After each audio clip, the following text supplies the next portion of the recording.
Ça y est, ce qui devait arriver arriva, un quart de la grille est plus jeune que la plupart d'entre nous. Mais bon, au-delà de cette info qui nous rajeunit pas, ce qui nous intéresse surtout, c'est la question suivante. Qu'est-ce qu'on attend de ces jeunes pilotes pour la saison 2025 ?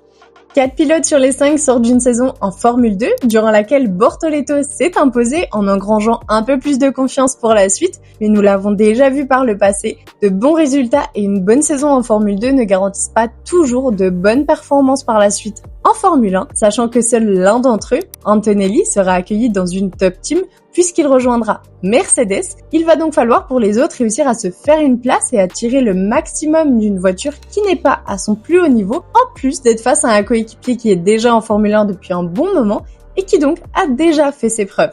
Un vrai challenge donc pour Bortoleto, Adjar, Antonelli, Douane et Birman qui arrivent dans une saison où beaucoup de changements se font. La concurrence entre eux promet donc d'être palpitante et de redonner un coup de peps à la Formule 1 qui n'avait pas vu arriver autant de rookies depuis un bon moment maintenant. Alors lequel d'entre eux réussira à tirer son épingle du jeu et à garder son sang-froid pour ne pas se faire manger par le monde impitoyable qu'est la Formule 1 ?